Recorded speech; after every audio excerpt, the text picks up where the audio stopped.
My name is Henri Van Breda, and this is my story. I grew up in what most would call a perfect family. My father, Martin Van Breda, was a respected businessman, a man of ambition who worked hard to provide everything for us. My mother, Teresa, was gentle and kind, always putting the family first. My older brother, Rudy, he was the golden boy, strong, athletic, a university student with a future that shone brighter than mine ever could. And my little sister, Marley, sweet, innocent Marley, just 16 years old, so full of life and dreams. We lived in the exclusive De Zal's Golf Estate in Stellenbosch, South Africa. A mansion, luxury, safety. To anyone looking from the outside, we were perfect. But perfection is a mask, and behind that mask, darkness grew. They say every family has secrets. Ours were just buried deeper. I had left university in Australia, my studies failing. My mind was cluttered with frustration, anger, and shame.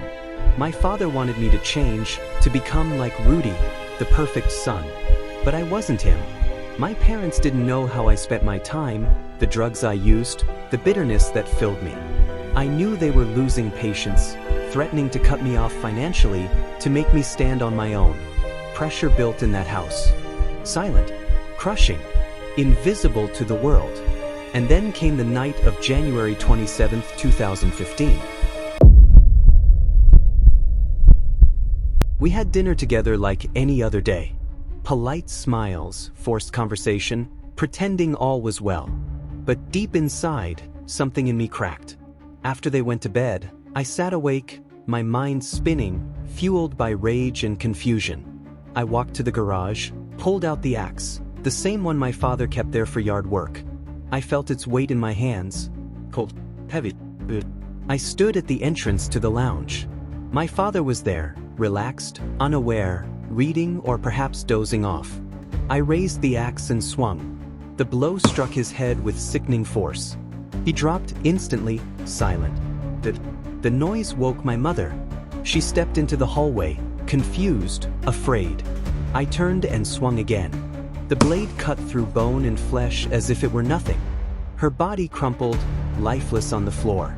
Next was Rudy, my brother, my rival, my better. He woke as I entered his room, his eyes wide with shock.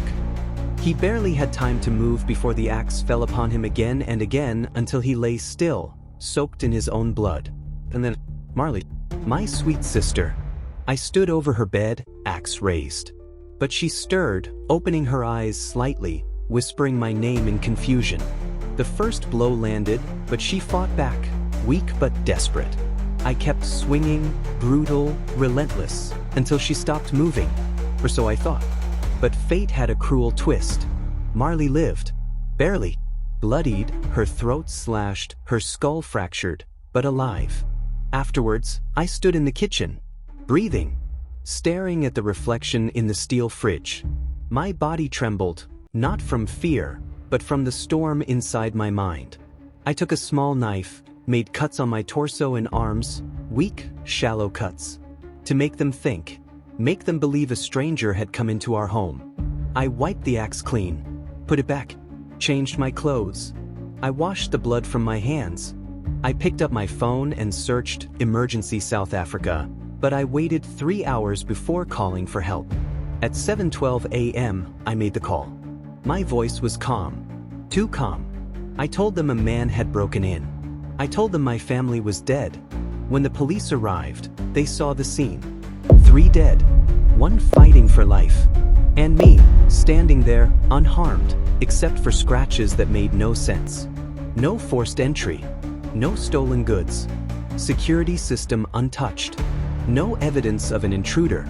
The CCTV caught no stranger entering or leaving that night. It all pointed to me.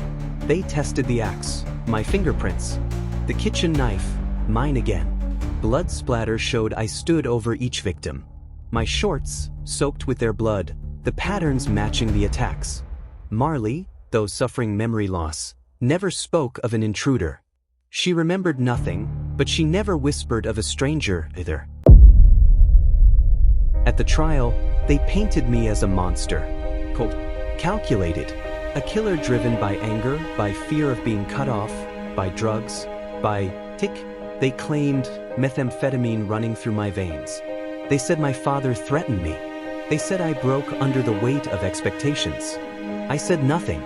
No explanation. Just silence. On May 21, 2018, the verdict came. Guilty. 3 counts of murder. 1 of attempted murder. 1 for obstruction of justice. The judge called me cold-blooded, brutal beyond measure. 3 life sentences. 15 years extra for trying to kill Marley. Another year for tampering with the scene. No parole. Drakenstein Correctional Facility became my new home. Iron bars. Gray walls. Silence. And Marley? She survived. But she will never remember. A blessing or a curse? People ask why. I never told them. Not the court. Not the police. Not the world. Maybe I don't even know. Maybe the darkness just broke loose that night. The Van Breda house stands empty now. Cold. Silent. Haunted. Like me. This is my side of the story. My version of the night that shattered everything. Whether anyone believes it or not, that no longer matters.